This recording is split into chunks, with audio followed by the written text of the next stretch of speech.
Welcome to the Greener Gifting Gang podcast, the show that delves into the reasons we love to choose, wrap and share gifts with each other.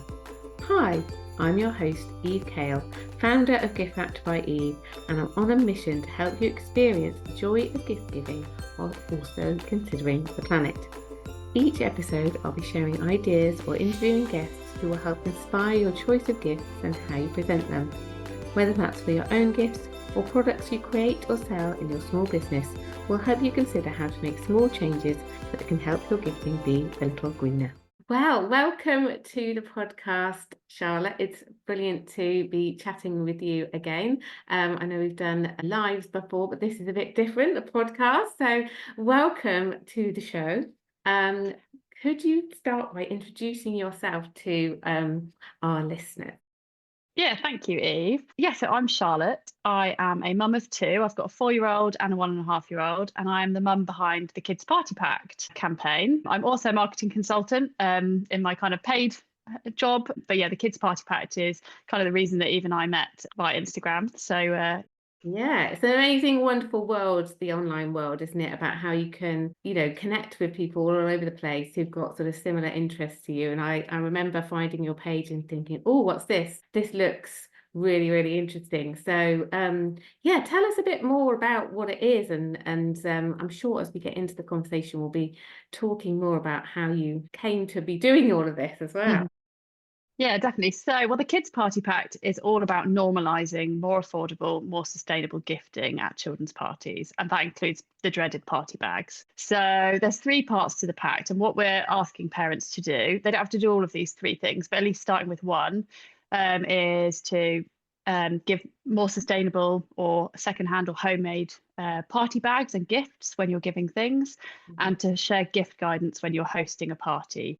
Be it to say no gifts, or we encourage secondhand gifts, or a small donation towards something my child really wants. But essentially, all of these things are about being more mindful about what other parents can afford, and also what impact you're having on the environment in terms of the things that you buy. Because a lot of the stuff that is bought for kids' parties, whether it's party bags or presents, are often quite low value, plastic, easy to break, short-lived things, which unfortunately end up being incinerated or living in the ocean for the next gazillion years. So that's what we're trying to avoid. But it's also about people's finances, because a lot of people find it too expensive buying all of this stuff. So yeah, we're trying to normalise more sustainable, more affordable gifting. Yeah.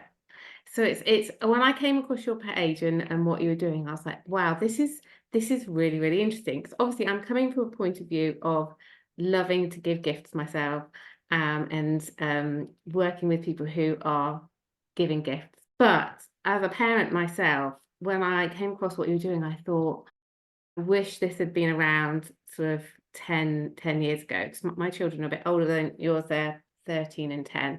And so I have been through years and years and years of the presents for parties buying and the party bags. And I've spent quite a lot of time over the last few years decluttering as the children have got older and want less things around. And then when you get to the point of the decluttering, you realise just how much stuff you've accumulated that you didn't necessarily choose yourself. Yeah. What you were doing, I was like, wow, this it really resonated with me, despite the fact that actually my children are now older.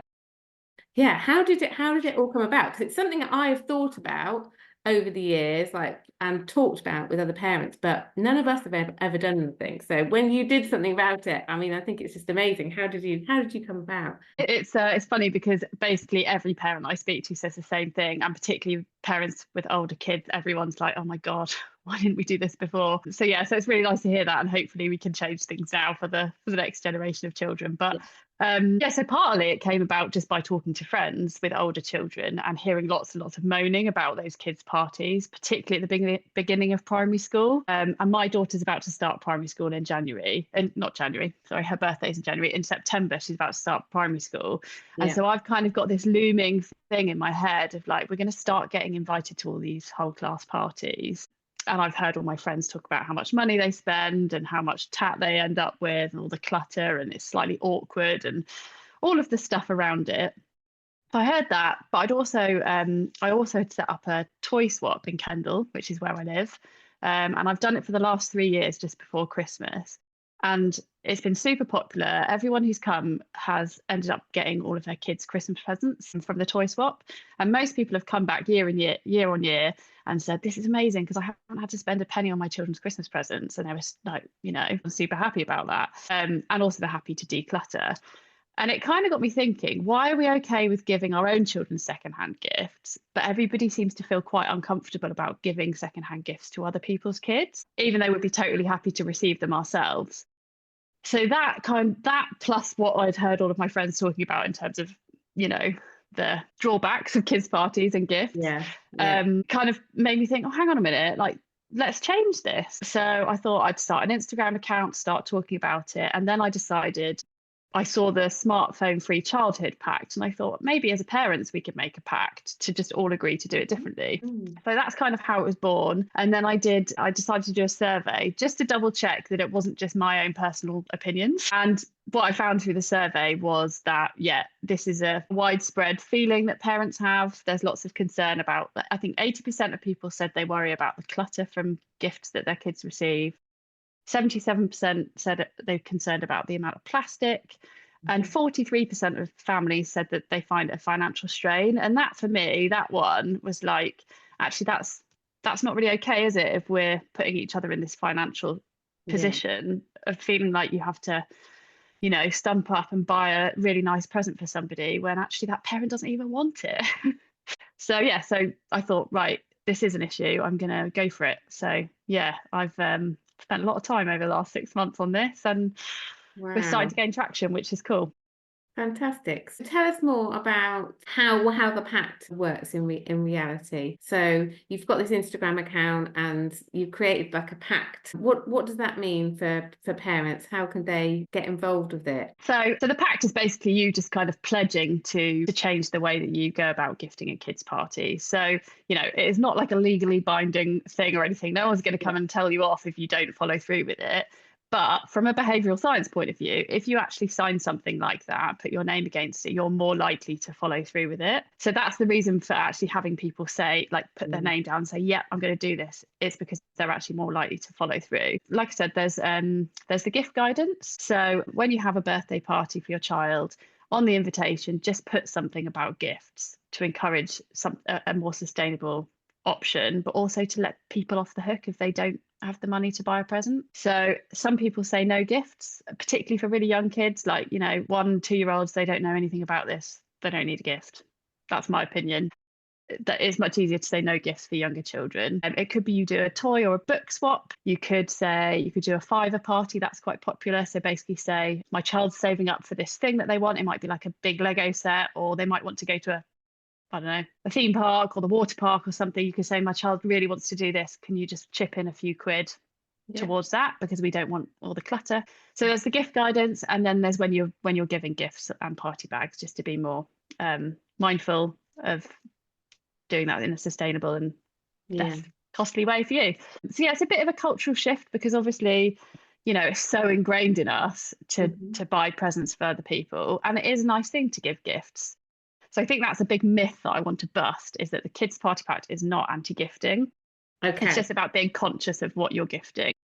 Because I think some people think it is anti-gifting. Someone said to me the other day, oh, if you're going to take away Christmas, I was like, whoa. And nobody's taking away Christmas. I love Christmas and I love giving and receiving gifts. It's just doing it in a more... Yeah, so what kind of responses have you had from people? I'm really intrigued, from adults and from children. I'd love to hear some of the things that you've had conversations about, because you're really putting yourself out there, and I think it's really great to have sparked all these conversations. Well, the vast majority of them have been really positive. I think most people, reflective of the survey that we did, most people are totally on board with the idea, but sometimes people feel a bit uncomfortable about actually doing it. Yes. So it's like, yeah, in theory, I agree with all of this, but what can I do? And so that's what I've been focusing on, like with the Instagram content, is actually sharing examples of what different parents have been doing, so that you can see literally how to do it. Whether it's like showing the gift guidance that people have given, or what they've done for their party bags, how they spoke to their kids about it. Yeah, overwhelmingly positive. I've had a few negative comments, like somebody was commenting on a post the other day. Well, actually, the post was about a mum who, instead of giving gifts at children's parties, she sends the parents a message to say, I think it's something along the lines of, it's a bit of a quirk of mine, but I don't give gifts at children's parties because I know children generally get quite a lot and can be quite overwhelmed. Instead, I like to give a bottle of bubbly to the parents, to celebrate you being parents for another year and doing a great job. And yeah, there was quite a few negative comments on that, which I thought was odd, to be honest. But, kind of like, it's the child's birthday, not the parents. Why would you celebrate them?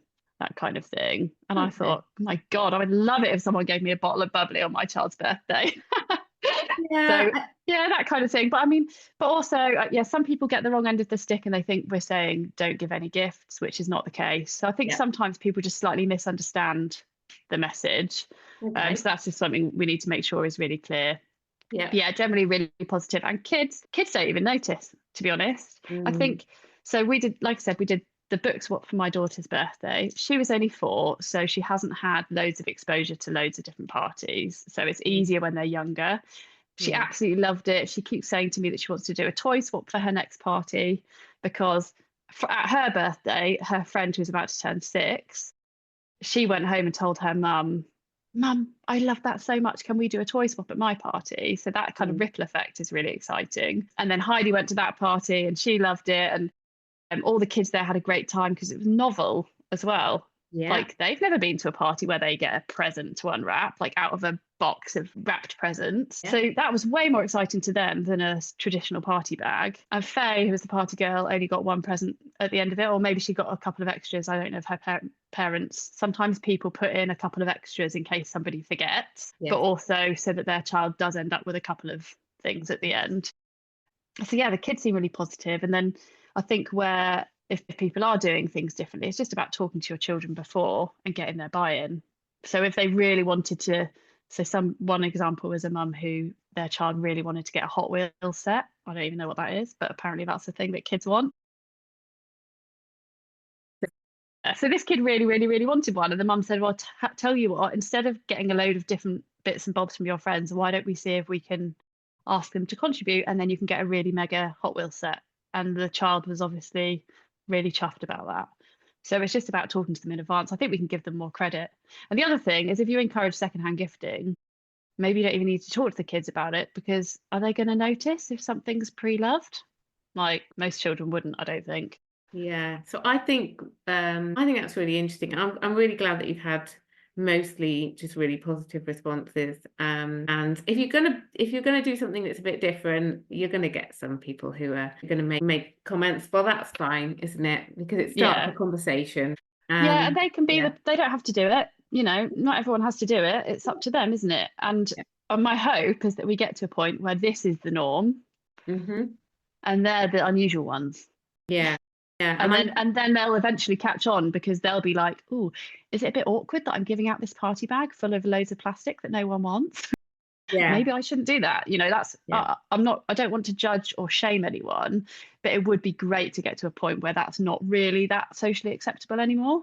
Yeah, I mean, yeah, exactly. I think the idea of starting the conversation when children are smaller, so that it becomes the norm, I think is absolutely fantastic. And I'm really all for it.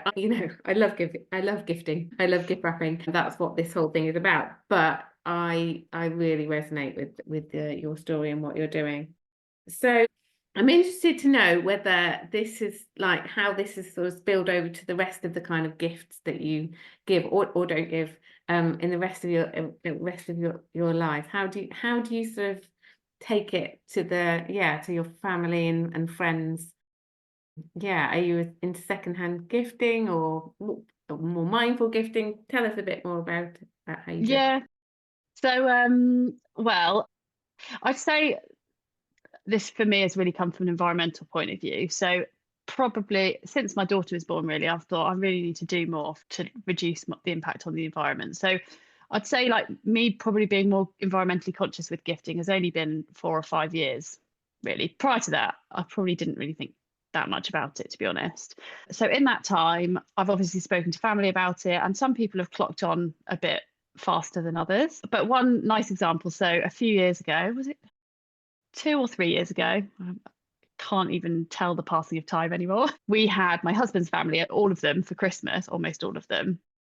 And I said, I really want to do like a secondhand Christmas and just encourage them all to give each other secondhand gift. Because otherwise, what happens is, you should get something random that you maybe wouldn't choose yourself. And it was really great because mostly they really embraced it. And there were some really lovely gifts exchanged. And I think so my husband's parents really took it on. And for example, they gave my husband a pestle and mortar that. So they used to live in Indonesia. He was born in, well, he wasn't born in Indonesia. The first couple of years of his life, he was in Indonesia. And they gave him this amazing pestle and mortar that they'd had since they had lived there. And, I'm sure she used it, but she thought actually he would really like this. So she gave him that. So that kind of thing was really thoughtful. And for them, it was stuff that they had that they could pass on to their children, which I thought was really nice. And my family has also really taken on board this kind of secondhand gifting, but also experiences. Because it doesn't need to be stuff. So, and as we get older, we don't really need things because if we need something, we tend to go and just buy it ourselves. And that is very fortunate that we're able to do that. And I recognise that maybe not everybody is, but generally speaking, if I need a new bag, I'll go get a bag. So one example is for my dad's 70th. Me and my sister were like, what can we get him? He's got everything he needs, doesn't need anything else. They actually need to get rid of stuff now. So we got him a really extreme Via Ferrata thing at Hollister Slate Mine up here in Cumbria, because we knew it was something that he wouldn't have done himself. And I think he loved it and hated it in equal measure, to be honest. But it was great because, it was like, what else are we going to do? And he had a great day and it was a memory that he's now got. But I think, just tying it back to the gift wrapping thing, what I really like when you're giving experience gifts is to still have something to wrap up. Oh yeah, so about that. Because I quite like, for example, at Christmas, you want to have something under the tree, don't you? Yeah. So for my husband, I got him a course at our local climbing wall. So I asked my dad, who used to be a climber, hence the Via Ferrata present, if he had any old climbing rope and like a carabiner thing. And so I just wrapped that up with the voucher. And obviously he's never going to use it. That bit of rope would probably kill him if he tried to use it. But it was like there was something related to the present to unwrap that was like, oh, that's cool, rather than it just being a piece of paper. So I do like to do that. Yeah, and a bit of intrigue, something a bit different to look at under the tree. Yeah, I agree. That's often what I do with an experience gift, or because, well, for children, we've given our children experience gifts for the last few years at Christmas, and there was a couple of times where, even though obviously the experience itself is something exciting, the process of unwrapping it was a little bit underwhelming. This year we gave them like a Monopoly experience, and so I did lots of different layers for opening the gift and wrapped up lots of different pieces. Love that. So so kind of add to it the excitement and then what was this thing. So yes. Yeah, I love that. That's just made me think as well of a couple of years ago, just after lockdown. My dad had, like everyone in lockdown, been talking about different random instruments they wanted to learn. And my dad had been saying, oh, I really want to learn how to play the drums. So we looked on Marketplace, found a drum kit for 100 quid that was on there for locally. And me and my sister and my mum all chipped in and bought him this drum kit. But my sister's kids were there for Christmas, and she was like, they cannot get anywhere near that drum kit because it will ruin Christmas for everyone. Nothing but playing drums. So we had to work out how to give my dad this drum kit without actually giving him the drum kit and not letting the kids see it. So on Christmas Eve, what we did was we had some of the drums set up in the back of our van. So we've got like a VW transporter. So we had some of the drums set up in the back of our van, and then we did a treasure hunt for my dad after the kids had gone to bed. And it was little clues, and which eventually led him to getting a head torch on and our van keys, and he had to go and open up the van, and then in the back of the van was the drum kit. And it was just so fun because obviously the unwrapping of the present was like opening the van doors, but it was also the little treasure hunt, which was really fun. That idea of a treasure hunt, brilliant. So that was cool. Unfortunately he didn't really learn to play them, and they've been sold on now. Well, the thought was there, and he got to try it out as well. I had to dissuade my husband from saying that we would have them at our house. Yeah, that is quite a commitment, having a drum kit, isn't it? Yes. Yeah, Yeah. not nice on the neighbours. Yeah, yeah. But I also really go, I love the way that you didn't actually attempt to actually wrap the drums, but just hid them in the bag. That's, yeah, a drum kit is something I have not wrapped. I'm not sure. I think it would just need a bow on top or something, wouldn't it, really? I think so. Yeah. Yes.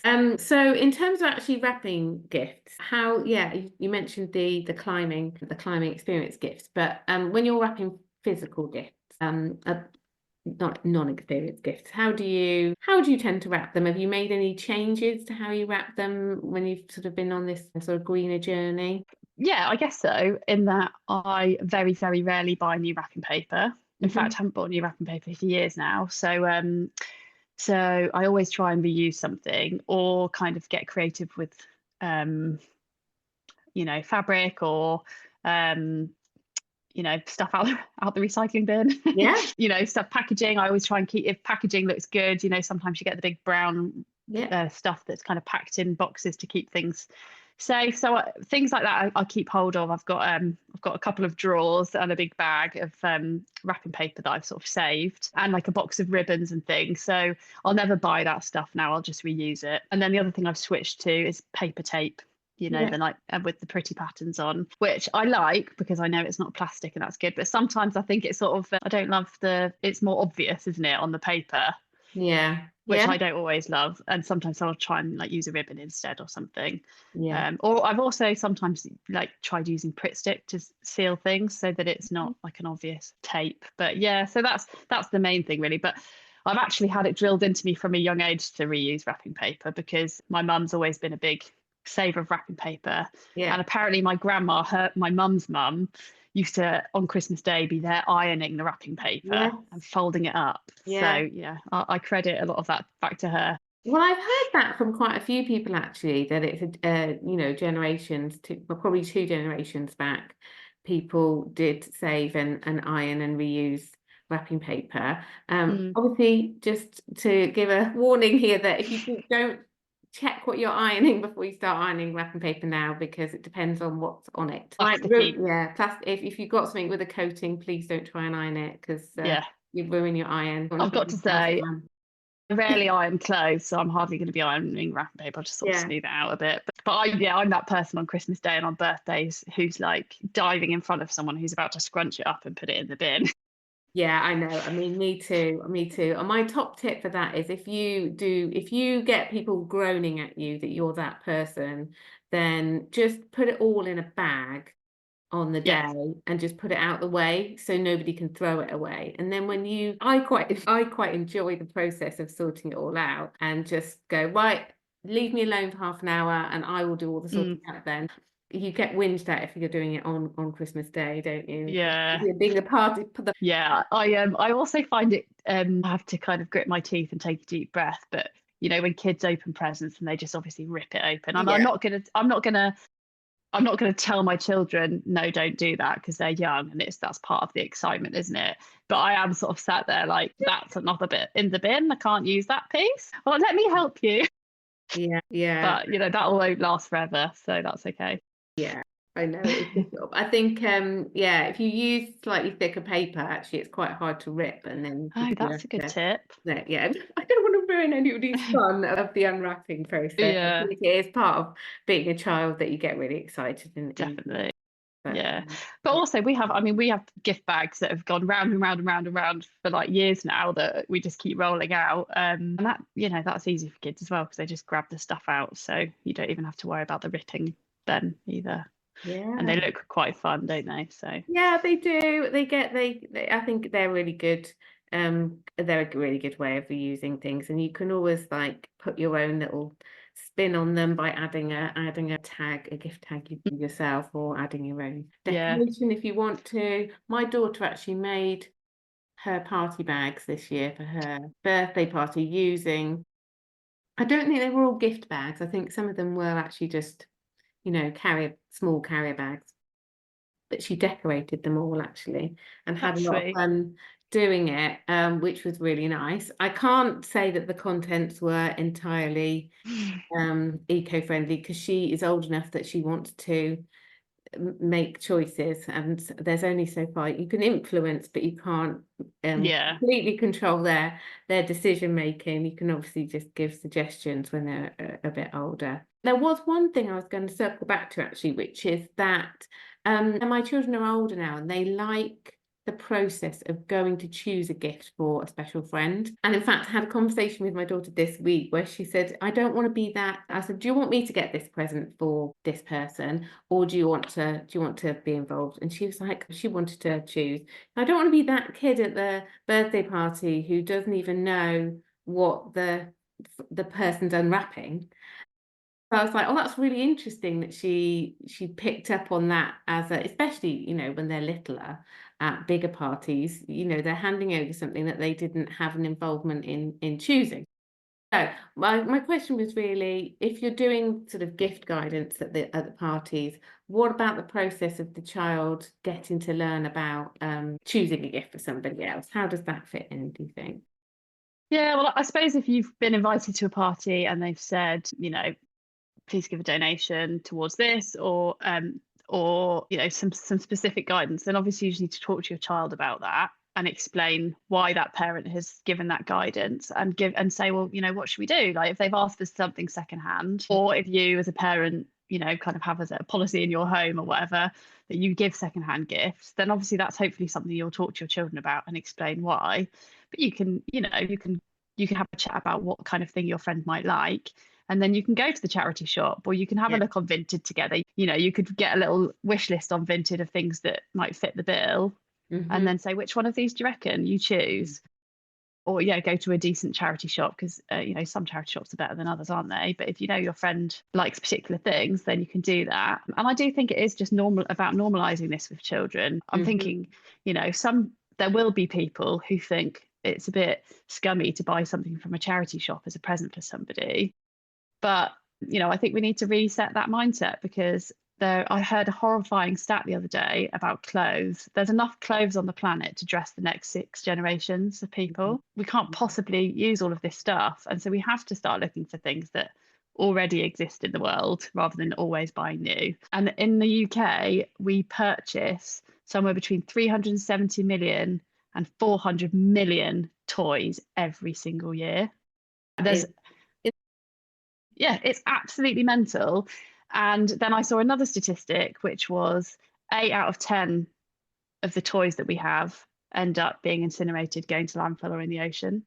So 8 out of 10 of 400 million, like, it's absolutely crazy. There's so many things that already exist. And I think we don't want to scare our children, but we also need to educate them about how to be better consumers in this world, because we absolutely cannot go on like this for their sakes. Yeah. And, without getting too eco on us all, like, we do need to be worried about what the world is going to be like for our children.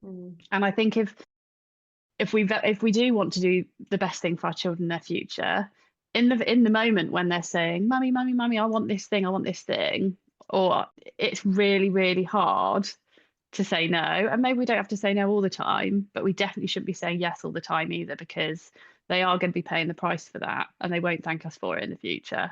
So I think we have to really normalize this for them now, that it's absolutely fine to buy people a secondhand thing off Vinted or a charity shop or marketplace, or re-gift something or make something, because it's not sustainable in every sense of the word.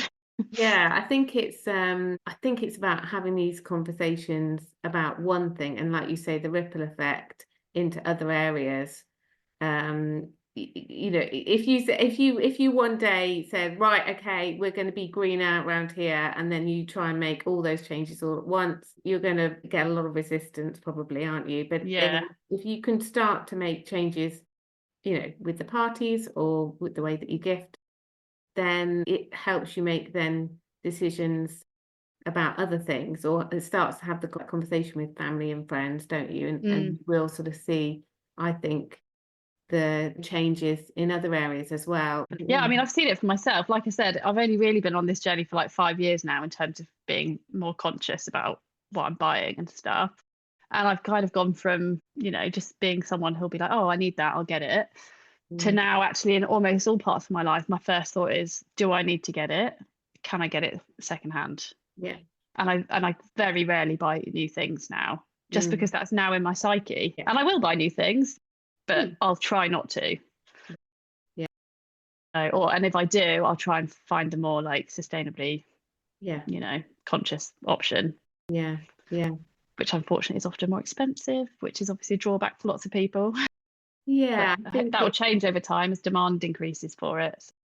Yeah, exactly. It's one step on the road to helping people make these changes, isn't it? So yeah, I think it's fantastic what you're doing. Yeah. I think, what was I going to say? Yeah, I just think what you said about, it's these small changes, because definitely in households where they talk about environmental stuff, or like, it could come from anywhere, couldn't it? If you talk about the fact you don't want loads of clutter in your home as a standard conversation you have in your house, or if your kids are aware that you actually don't have lots of money to be spending, or if your kids are aware that you are trying to reduce waste as a family, all of these things, I think the children understand stuff. And so, as long as we're mindful as well of what that means for them and their friendship group, and making sure that it doesn't create, we don't want to create uncomfortable situations for our children, but, we can normalize this with them. Yeah, you have to have the conversation in the right way, in an age appropriate way, in a way that they understand. Because I mean, we can get people to make changes for different reasons, can't you?